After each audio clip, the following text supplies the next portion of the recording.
ఓం నారాయణ ఆదినారాయణ. భగవాన్ శ్రీ వెంకయ్య స్వామి వారి మాట బాట. సమర్పణ ఆశ్రమ కమిటీ, గొలగమూడి. రచన డాక్టర్ పిన్ని చక్రపాణి, ఎంఏ పిహెచ్డి. గాత్రం గంటి రేవతి. పర్యవేక్షణ మండవ రవికాంత్. నేటి మాటా బాటలో ముందుగా 16వ సంఖ్య మాట. అయ్యా, ఈ పేలికలు జబ్బుల వాళ్ళకివ్వండి, రోగాలు తగ్గిపోతాయి. బాట. పరశువేది తాకిన వస్తువు బంగారమైనట్లు శ్రీ స్వామివారి దివ్యహస్తంతో ఇచ్చిన వస్తువు అమృతతుల్యమే. ఒకసారి ఒక శ్రీమంతుడు స్వామి దర్శనానికి వచ్చి, వారు పాత బట్టలు తప్ప క్రొత్తవి తీసుకోరని తెలిసి కూడా ఖరీదైన దుప్పటిని బలవంతంగా స్వామి చెంత ఉంచి వెళ్ళాడు. సేవకులు దాన్ని తీసుకున్నప్పుడు గమనించిన భగవాన్ దుప్పటి తెప్పించి దాన్ని జానడి పేలికలుగా చింపించి, వాటినన్నింటినీ రోగాలు ఉన్నవారికి ఇవ్వండి, తగ్గిపోతాయి అని చెప్పారు. ఎప్పుడూ విలువైన వస్తువుల్ని తన దగ్గర ఉండనిచ్చేవారు కాదు స్వామి. ఆ పేలికల్ని భక్తులు స్వామి మహాప్రసాదంగా తీసుకొని దాచుకునేవారు. మరికొన్ని వస్తువుల్ని స్వామి అగ్నిగుండంలో వేసేవారు. ఆడంబరాలకు, అతి చేష్టలకు స్వామి దగ్గర కించిత్ విలువ కూడా ఉండేది కాదు. అందుకే కదా రాజులైనా, మహారాజులైనా, చక్రవర్తులైనా ఆత్మజ్ఞానుల దగ్గర వినయంగా వంగి పాదాలకు నమస్కరించి వారి ఆశీస్సులు పొంది వారి అనుగ్రహాన్ని ఆకాంక్షిస్తుంటారు. అన్నీ వదిలి అరణ్యాలలో ఉండే యోగులు, అవధూతుల దర్శనం కోసం, వారి వీక్షణం కోసం, వారి యొక్క అనుగ్రహం కోసం రాజు, పేద, బీద, గొప్ప తారతమ్యం లేకుండా మరి మన జనబాహుళ్యం అరులు చాచి పరుగులు తీస్తుంది కదా. మాట 17.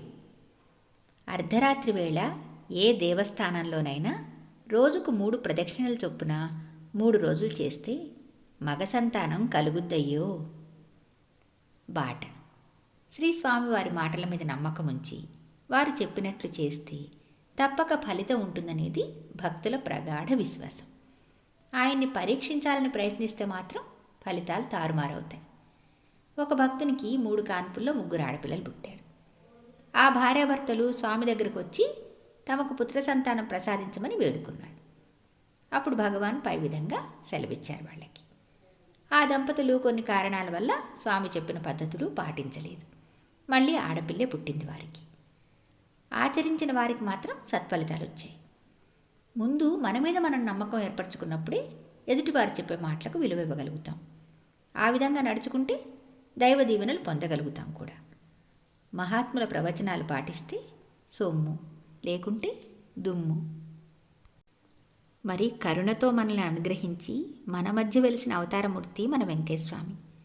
నాడు నేడు ఏనాడు మనకు ప్రత్యక్షంగా కోరిన కోరికలు తీర్చే కల్పవృక్షంగా అనుగ్రహిస్తుంటే మనం చేయాల్సిందల్లా ఒక్కటే కదా, వారిపై అత్యంత భక్తి శ్రద్ధలు కలిగి విశ్వాసంతో కొలవడం, స్వామిపై మనస్ఫూర్తిగా నమ్మకం ఉంచడం.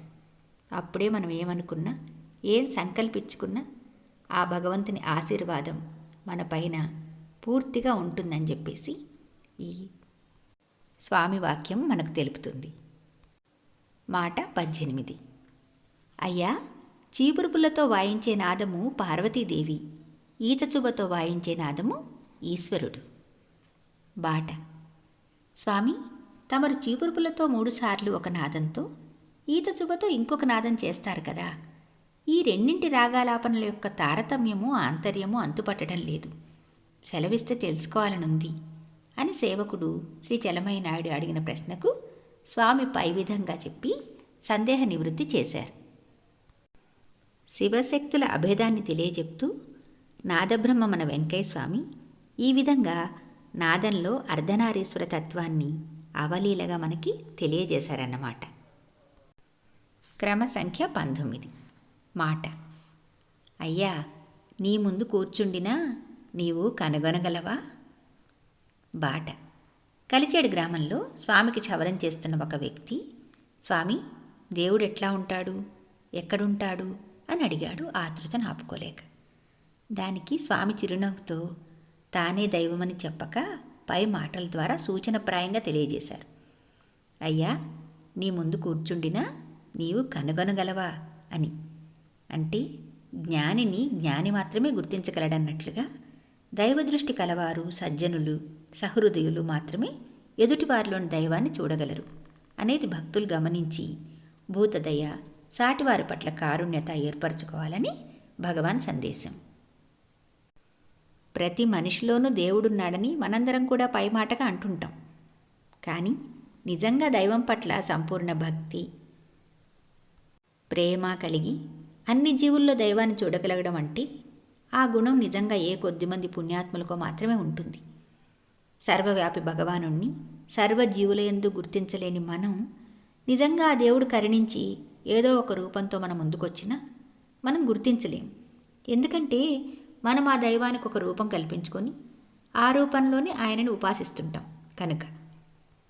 అందుకే స్వామి దేవుడు ఎట్లా ఉంటాడు, ఎక్కడ ఉంటాడు అన్న ప్రశ్నకు చక్కగా ఇలా సమాధానం చెప్పారు. అయ్యా, నీ ముందు కూర్చుండినా నీవు కనుగొనగలవా అని.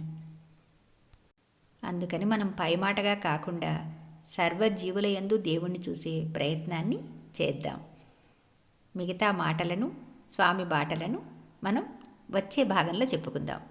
భగవాన్ శ్రీ శ్రీ శ్రీ గొలగముడి వెంకయ్య స్వామి మహారాజుకి జై. ఓం నారాయణ ఆదినారాయణ.